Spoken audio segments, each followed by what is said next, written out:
افسانہ معمولی سی بات، مصنف سینوی ساجد۔ وہ سلام کرتا ہوا تیزی سے دفتر سے باہر نکل گیا، بالکل اپنے گرد آلود جسم پر پھیلے ہوئے پسینے کے قطرے کی طرح، اور اس کی شخصیت میرے لیے ایک معمہ بن گئی جس نے آپریشن جیسی معمولی سی بات کو بھی ایک مسئلہ بنا دیا تھا، جسے حل کی جستجو میں کئی رات سوچتا رہا اور اپنے ذہن کے گوشوں میں ابھرنے والے مختلف سوالات سے الجھتا رہا۔ وہ تقریباً 1 گھنٹے تک مجھے بور کرتا رہا اور صرف اپنی ہی کہے جا رہا تھا۔ یا تو وہ بیوقوف تھا یا میری بات سمجھنا نہیں چاہتا تھا، لیکن اس کی باتوں سے یہ صاف ظاہر تھا کہ وہ بیوقوف نہیں تھا، اور ورنہ صرف اپنے ہی فائدے کی باتیں کس طرح کرتا۔ آج سے پہلے میں نے کبھی اس کی صورت بھی نہیں دیکھی تھی۔ لنچ کے وقت جب کہ بیشتر افراد اپنے اپنے گھروں کو جا چکے تھے اور میں بھی اٹھنے ہی والا تھا،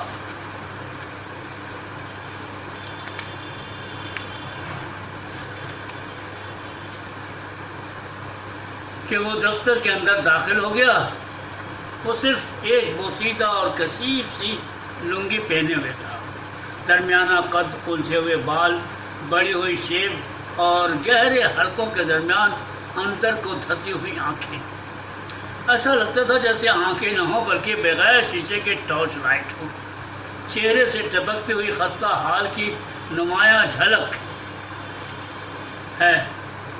وہ جوانی ہی میں بوڑھا نظر آ رہا تھا اور اس کے میلے اور گرد آلود جسم پر پسینے کے قطرے پھسل پھسل کر اس کے جسم کی صاف رنگت کی نشاندہی کر رہے تھے، بالکل خوشیوں کی ان لمحات کی طرح جو گزر کر صرف اپنی یادوں کی لکیر چھوڑ جاتے ہیں۔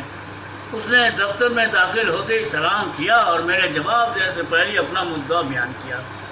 میں نے غیر ارادی طور پر اس کے چہرے پر ایک نگاہ ڈالی اور دل میں خوش بھی ہوا کہ کم از کم موٹیویشن کا انتظار اتنا فائدہ تو ہوا کہ لوگ اب خاندانی منصوبہ بندی کی اہمیت کو سمجھنے لگے ہیں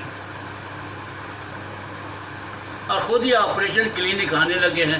میں نے اخلاقی طور پر اپنی میز کے سامنے بڑی ہوئی کرسی پر اسے بیٹھنے کو کہا، لیکن جب مجھے یقین ہو گیا کہ وہ بیٹھنا نہیں چاہتا تو میں نے دریافت کیا کہ وہ کسی کے ساتھ آیا تھا یا تنہا۔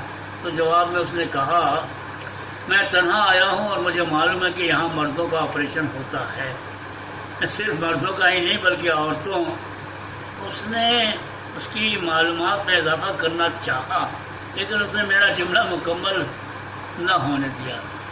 جی ہاں، وہ تو مجھے معلوم ہے کیونکہ میرے محلے کی کئی عورتوں نے آپریشن کروایا اور ان لوگوں کو ایک ساڑی بھی ملی ہے اور کچھ روپیہ بھی، لیکن میں صرف اپنا آپریشن کرانا چاہتا ہوں۔ میں خاموشی سے باتیں سنتا رہا اور جب اس نے اپنی باتیں مکمل کر لی تو میں نے اسے مطمئن کیا کہ اس کا آپریشن ہو جائے گا اور اسے دوبارہ بیٹھنے کو کہا تاکہ فون پر نام اور پتہ وغیرہ لکھ کر دستخط لے لوں۔ میرے اس اصرار پر پہلے وہ جھجکا اور پھر سمٹ کر بیٹھ گیا، جیسے سخت سردی کے موسم میں کسی نے اسے غسل دے دیا ہو۔ میں نے اس کا نام جاننے کے بعد رسمی طور پر اسے سوال کیا، تمہاری عمر کیا ہے اور کتنے بچے ہیں؟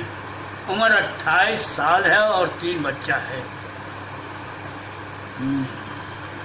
تم اپنی مرضی سے آپریشن کرانا چاہتے ہو یا کوئی تمہیں بہکا کر یا کسی قسم کا لالچ دے کر یہاں لایا؟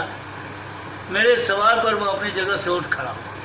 نہیں صاحب، مجھے کسی نے کچھ بھی نہیں کہا، میں خود ہی آیا ہوں، دیکھیے نا اکیلا۔ میں نے اس کی بات کاٹ دی اور بیٹھ کر باتیں کرنے کی ہدایت دی۔ وہ بیٹھ گیا اور دوبارہ کہنا شروع کیا، اکیلا کہانے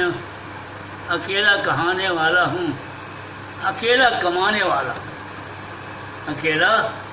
والا ہوں، کام بھی نہیں ملتا اور اگر ملتا بھی ہے تو گھر چلانا مشکل ہوتا ہے کیونکہ آمدنی اتنا بھی نہیں ہوتا ہے کہ خود اپنا پیٹ پال سکوں۔ اسی لیے سوچا کہ آپریشن کرا لوں۔ لیکن صاحب، وہ ایک لمحے کو روکا اور اس نے ملتجی انداز میں پوچھا، اگر میں آپریشن کرا لوں تو کیا مجھے لنگی کے بجائے ساڑی مل سکے گی؟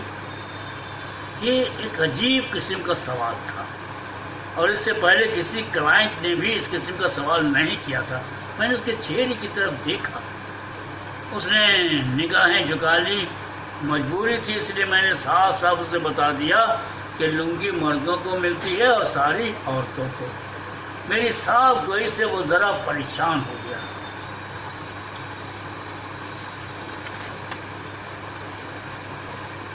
اور اس نے اپنی کثیر سی لنگی کی طرف اشارہ کرتے ہوئے کہا، لنگی تو میرے پاس ہے، آپ مجھے ساری دے دیجئے تو مہربانی ہوگی صاحب، لیکن ساری تو نہیں مل سکتی۔ آپ چاہیں گے تو کیسے نہیں مل سکے گا؟ اس نے خوش آمدانہ انداز میں کہا، جو مجھے بھی آیا، لیکن پھر بھی میں نے اسے سمجھاتے ہوئے کہا، اگر تم ساری کے لالچ میں آپریشن کرانا چاہتے ہو، نہیں صاحب لالچ میں نہیں، اس نے صفائی پیش کرنی چاہیے، لیکن میں نے قطع کلام کرتے ہوئے اسے اس بات پر آمادہ کیا کہ وہ میری باتیں سن لے اور میری سبھی دشواریوں کو سمجھنے کی کوشش کرے۔ اور میں نے اسے صاف صاف کہہ دیا کہ لنگی کے بجائے ساری دینا کوئی بڑی بات نہیں، لیکن اس معمولی سے بات کی بھی قانونی گرفت ہے۔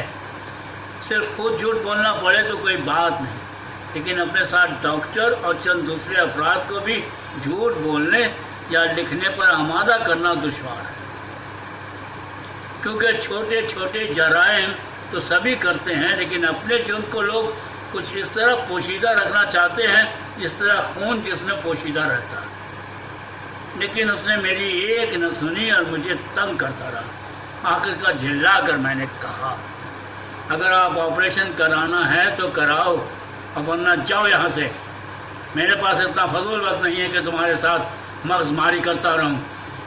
میری باتوں سے وہ ذرا سہم گیا، اور پھر اس نے آہستگی سے کہا، نہیں صاحب مجھے تو آپریشن ہی کرانا ہے، ساری کی بات تو بس ایسے ہی کہہ دیا کیونکہ لنگی وہ ٹھیک ہے۔ یہ میں نے تمہیں سمجھا دیا کہ میرے بس سے باہر ہے، میں ساری تمہیں نہیں دے سکتا، خواہ مخواہ تم ضد کیے جا رہے ہو۔ وہ خاموشی سے سنتا رہا، اور اسے خاموش دیکھ کر مجھے کچھ اطمینان بھی ہوا کہ کم از کم وہ میری باتیں تو سمجھ گیا۔ اس لیے میں نے ہمدردانہ لہجے میں کہا، دیکھو اگر تمہیں واقعی ساری کی ضرورت ہے تو تم لنگی بیچ کے ساری خرید سکتے۔ نہیں صاحب لنگی بیچ کے ساری نہیں خریدا جا سکتا، نہیں لنگی کے ساتھ 15 روپے بھی تو ملیں گے، وہ تو ٹھیک ہے۔ لیکن اتنا کہہ کر وہ ایک لمحے کو رکا، اور پھر اس نے نہایت ہی سلجھے ہوئے انداز میں پوچھا، کیا آپریشن کے فوراً بعد ہی چل پھر سکوں گا؟ کیا مزدوری کر سکوں گا؟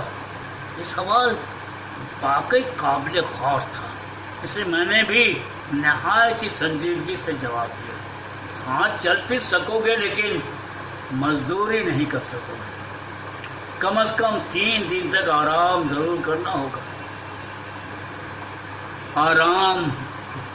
آرام ہم لوگوں کی نصیب میں کہاں ہے صاحب، روز کماتا ہوں روز کھاتا ہوں، اس پر بھی کام روزانہ نہیں ملتا، اور اگر 3 دن تک آرام کریں گے تو سب فاقے سے مر جائیں گے۔ تمہارا اور کوئی نہیں ہے جو تمہاری مدد کر سکے؟ نہیں صاحب دنیا میں میرا کوئی بھی نہیں ہے، ایک بھائی ہے، وہ بھی صرف 6 سال کا۔ تم اپنی بیوی کا آپریشن کرا دو، میں نے مشورہ دیا، لیکن اس نے یہ قباحت پیش کی کہ اس کی بیوی کسی بھی قیمت پر تیار نہ ہو۔ میں نے معاملے کی نزاکت کا اندازہ کرتے ہوئے اسے سمجھانے کے انداز میں کہا، تمہارے ساتھ جو بھی دشواری ہو، لیکن آرام ضروری ہے، اور آرام دراصل 1 ہفتہ تک کرنا چاہیے، لیکن کم از کم 3 دن تک نہایت ہی ضروری ہے۔ اسی لیے تو آپ سے گزارش کیا تھا کہ ساری دے دیجیے۔ اس بار مجھے واقعی غصہ آ گیا اور میں اس پر برس پڑا۔ تم نہایت ہی فالتو قسم کے آدمی ہو، 1000 بار سمجھا دیا کہ ساری نہیں مل سکتی، میرے اختیار سے باہر ہے، پھر بھی تم ساری کی رٹ لگائے جا رہے ہو۔ مجھے تو اب تم پہ شک ہے۔ نہیں صاحب شک کی کوئی بات نہیں۔ اس نے اپنے جملے پر زور دیتے ہوئے معذرت طلب انداز میں کہا، غلطی ہو گئی صاحب، اس بار معاف کر دیجیے اور میرا آپریشن کر دیجیے۔ نہیں، میں نے بے رخی سے جواب دیا، اب تمہارا آپریشن نہیں ہوگا۔ شو صاحب، ایسا کیا قصور ہو گیا؟ میں تمہارے گھر پر اپنا آدمی بھیجوں گا۔ آدمی بھیجنے کی کیا ضرورت ہے؟ وہ میں بہتر جانتا ہوں۔ میں نے اسے خاموش کر دیا اور سخت لہجے میں دریافت کیا، تمہارا گھر کدھر ہے؟ جی، وہ چونکا اور پھر دھیرے سے جواب دیا، باستو ہارا کالونی۔ میں نے مزید کوئی سوال کرنا مناسب نہ سمجھا، اس لیے تہمکونہ انداز میں کہا، تم اب جاؤ، کل میرا آدمی تمہارے گھر پر جائے گا اور ضرورت پڑی تو تمہیں بلوا لیا جائے گا۔ میری باتیں غور سے سننے کے بعد اس نے بڑی لجاجت سے پوچھا، تو کیا میرا آپریشن نہیں ہوگا؟ ہوگا، لیکن میرا آدمی پہلے تمہارے گھر جائے گا۔ کائے کو جائے گا صاحب؟ وہ پتہ کرے گا تم باستو ہارا کالونی میں رہتے بھی ہو یا نہیں، اور پھر تم نے اپنے متعلق جو کچھ بھی کہا ہے درست بھی ہے یا 16 آنا سچ ہے صاحب، اس نے یقین دلانے کے انداز میں کہا۔ لیکن میں نے اس کے چہرے کی طرف نہ دیکھا اور اپنا پیچھا چھڑانے کے لیے آہستگی سے کہا، ٹھیک ہے، مجھے یقین ہے، لیکن ابھی جاؤ، کل یا پرسوں بلوا لوں گا۔ اس نے بھی کچھ نہ کہا اور خاموشی سے اپنی جگہ سے اٹھ گیا اور دبے پاؤں دروازے کی طرف بڑھ گیا۔ 2-4 قدم جانے کے بعد نہ جانے کیا سوچ کر وہ دوبارہ واپس آ کر میری میز سے لگ کر کھڑا ہو گیا اور ایک نگاہ مجھ پر ڈالی اور شاید مجھے اپنی طرف دیکھتا ہوا پا کر پھر سر جھکا لے۔ میں نے محسوس کیا کہ وہ کچھ کہنا چاہتا تھا، لیکن شاید اسے حوصلہ نہ ہوا۔ مجھے الجھن سی ہو رہی تھی اور میں جلد سے جلد اس سے چھٹکارا حاصل کرنا چاہتا تھا، اس لیے میں نے خود ہی اس سے پوچھ لیا، کیا بات ہے، تم واپس آ گئے؟ جی، ایک بات ہے، اگر آپ برا نہ مانیے تو بولو، میں نے نہایت ہی سنجیدگی سے کہا، لیکن شاید اسے میرے مزاج پر اعتبار نہ تھا، اس نے تصدیق کرنا سے، سچ آپ برا تو نہیں مانیے گا؟ میں نے خاموشی رہنا مناسب سمجھا اور مجھے خاموش پا کر شاید اسے یقین ہو گیا کہ میں نے برا نہیں مانا۔ تو اس نے مشین انداز میں کہا، کسی دوسرے کو بھیجنے کی کیا ضرورت ہے، آپ خود ہی میرے گھر چلے آئیے۔ تمہارا دماغ خراب ہے کیا؟ میں نے تک لہجے میں کہا، کیوں جاؤں، میرا کام کسی کے گھر جانا نہیں ہے، اس میں حرج ہی کیا ہے؟ نہیں بھائی، میں نے فیصلہ کن انداز میں جواب دیا، میں نہیں جا سکتا۔ گھر پر جانے کے لیے ہمارے پاس ہر علاقے کے لیے فیلڈ ورکر موجود ہیں، اور اتفاق سے تمہارے علاقہ کا فیلڈ ورکر ابھی موجود نہیں ہے، ورنہ میں ابھی تم سے ملا دیتا۔ نہیں صاحب، دوسرے کو مت بھیجیے، اس نے ہاتھ جوڑ کر منتجی انداز میں کہا، آپ سے گزارش ہے کہ آپ خود ہی چلیے، آپ کا بہت وقت برباد کیا، حضور ہم کو معاف کر دیجیے حضور، اور دوسرے کسی کو مت بھیجیے۔ مجھے اس کی باتیں عجیب سی لگی۔ میں خاموشی سے سنتا رہا اور جب اس نے اپنی باتیں مکمل کی تو چند لمحوں تک ماحول پر خاموشی کا گہرا اثر چھایا رہا، اور نہ جانے کیوں میں خود بھی اس کی باتوں سے متاثر ہو گیا اور اس کی دل جوئی کے لیے میں نے رضامندی کا اظہار کر دیا۔ ٹھیک ہے، اب تم جاؤ، میں کوشش کروں گا۔ تو ابھی چلیے نا صاحب؟ نہیں، ابھی نہیں، ابھی میرے پاس وقت نہیں ہے، کل کسی وقت۔ میں نے وعدہ تو کر لیا تھا، لیکن شاید اسے یقین نہ آیا یا پھر فطری طور پر وہ اپنی ہی بات منوانے کا عادی تھا، اسی لیے فوراً ہی اس نے ایک تجویز پیش کی، آپ تو روزانہ میرے ہی گھر کے پاس سے آتے جاتے ہیں، آج شامی کو تھوڑی دیر کے لیے رک جائیے گا۔ وہ گویا تم 6 نمبر یاستو ہارا کالونی میں رہتے ہو؟ میں نے استفہامیہ انداز میں پوچھا اور جواب میں اس نے اس بات میں صرف اپنا سر ہلا دیا، لیکن شام کی اہم مصروفیت کی وجہ سے میں نے صاف انکار کر دیا اور دوسری صبح کا وعدہ کر کے اسے رخصت کر دیا۔ وہ سلام کرتا ہوا تیزی سے دفتر سے باہر نکل گیا، لیکن میرے ذہن پہ ایک گہری سی لکیر چھوڑ گیا، بالکل اپنی گرد آلود جسم پر پھیلے ہوئے پسینے کے قطرے کی طرح، اور اس کی شخصیت میرے لیے ایک معمہ بن گئی۔ جس نے آپریشن جیسی معمولی سی بات کو بھی ایک اہم مسئلہ بنا دیا تھا، جس کے حل کی جستجو میں گئی رات تک میں سوچتا رہا اور اپنے ذہن کے گوشوں میں ابھرنے والے مختلف سوالات سے الجھتا رہا۔ دوسری صبح جب سورج نے زمین کے کنارے سے اپنا آدھا چہرہ نکال کر جھانکنا ہی شروع کیا تھا، اسی لمحے میرے دل میں یہ خیال پیدا ہوا کہ میں اپنے دفتر کی طرف چل پڑوں اور اس سے ملاقات کر لوں تاکہ اپنے ذہن کے گوشے میں ابھرے ہوئے مختلف سوالات کا حل پا سکوں۔ مجھے اپنے اس غیر معمولی فیصلے پر تعجب بھی ہوا اور اس کے باوجود میں سویرے ہی سویرے اپنے گھر سے نکلنے کو تیار ہو گیا۔ لیکن جب یہ یاد آیا کہ اس سے ملاقات کا وقت صبح 8 بجے سے 8:30 بجے کے درمیان طے پایا ہے تو مجبوراً مجھے ارادہ ترک کر دینا پڑا اور تقریباً 1-1.5 گھنٹہ انتظار کرنے کی کٹھن گھڑی گزارنے کے بعد میں دفتر کی طرف چل پڑا۔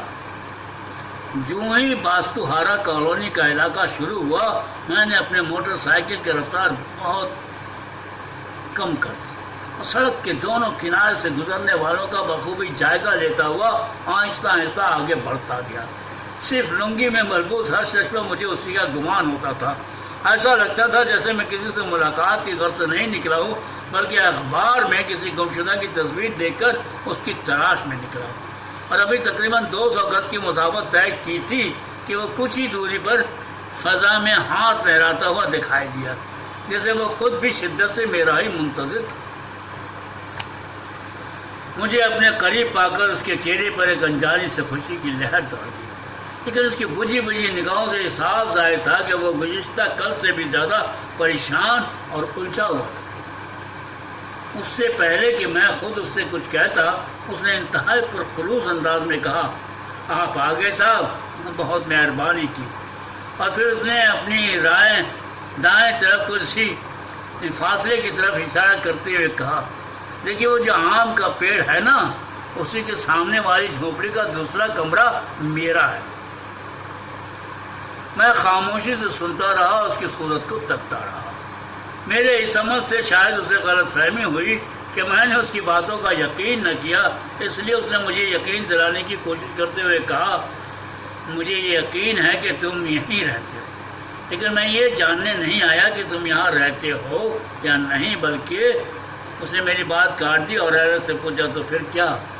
جیسے میں تمہاری بیوی سے کچھ باتیں کرنا چاہتا ہوں۔ میں نے سنجیدگی سے جواب دیا اور وہ ذرا چونکا اور گڑبڑا سے سا گیا، اس کے باوجود بھی اس نے برجستہ جواب دیا،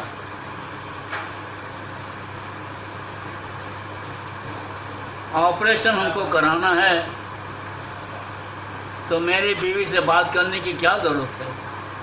اور پھر وہ تو کسی کے سامنے بھی نہیں آتی۔ ٹھیک ہے، میں اس کے سامنے نہیں جاؤں گا۔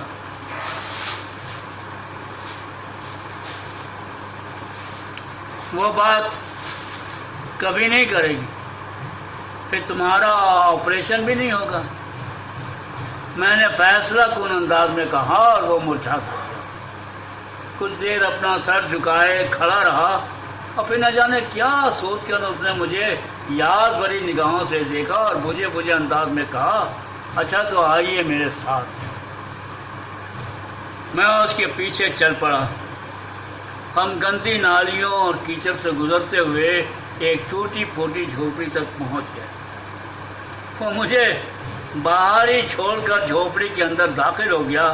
پاس ہی ایک نلکے کے گرد چند عورتیں کپڑے دھونے اور برتن مانجنے میں مصروف تھیں اور کچھ پانی لینے کے لیے کھڑی تھیں۔ ان میں سے چند نے مجھے متعجب نگاہوں سے بھی دیکھا اور آپس میں سرگوشیاں کرنے لگی۔ اسی لمحے ایک ننگ دھڑنگ گرد و غبار میں لپٹا 5-6 سال کا بچہ جھونپڑی سے باہر نکلا اور مجھ پر نظر پڑتے ہی دوڑ کر دوبارہ اندر چلا گیا۔ اور جو ہی وہ اندر گیا اور شخص کی آواز آئی، اندر ہی آ جائیے صاحب۔ میں نے ابھی کوئی فیصلہ بھی نہ کیا تھا کہ اندر سے ایک سہمی سی نسوانی آواز بھی سننے میں آئی، کون ہے اور اندر کاہے کو بلا رہے ہو؟ ٹھیک ہے، میری میرے ایک صاحب ہیں، جو کوئی بھی ہو اندر مت بولو۔ انداز میں مزاحمت تھی اور پھر خاموشی چھا گئی۔ اسی لمحے وہ شخص جلدی سے باہر آیا۔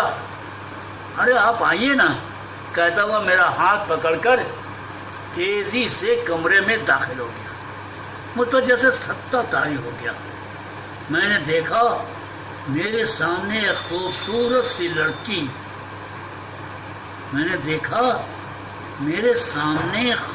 سی لڑکی ایک ایسی پرانی اور میلی کچیلی ساڑی کے ٹکڑے میں لپٹی کھڑی تھی، جو کہ بے شمار پیون کے باوجود بھی جگہ جگہ سے پھٹی ہوئی تھی، اور اس کے جسم کے مختلف حصے ساڑی کے پھٹے ہوئے حصے سے کچھ اس طرح جھلک رہے تھے جیسے دریچوں سے روشنی کی کرنیں چھن چھن کر آتی ہیں۔ مجھ پر نظر پڑتے اس لڑکی پر ایک عجیب سی کیفیت طاری ہو گئی۔ اس نے سہمے انداز میں وہاں سے بھاگ جانا چاہا، لیکن 3 گز لمبے چوڑے کمرے سے باہر نکلنے کے لیے کوئی دوسرا راستہ نہ تھا۔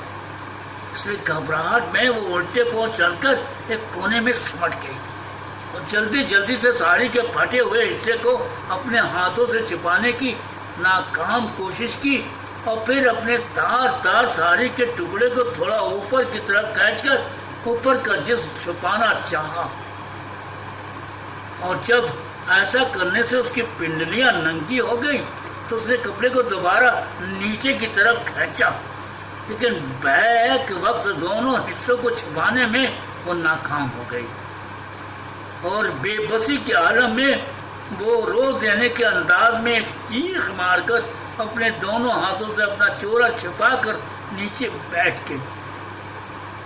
میں غصے سے آگ بگولا ہو گیا اور میں نے اس شخص کے چہرے پر ایک بھرپور تماچا مارا۔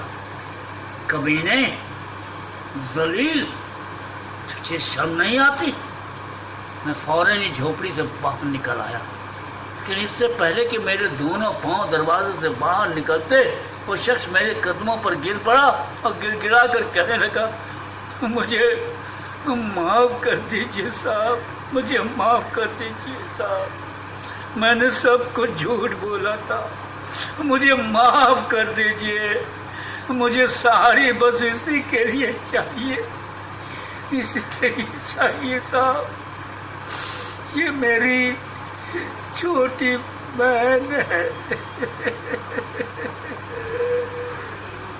یہ میری چھوٹی بہن ہے صاحب۔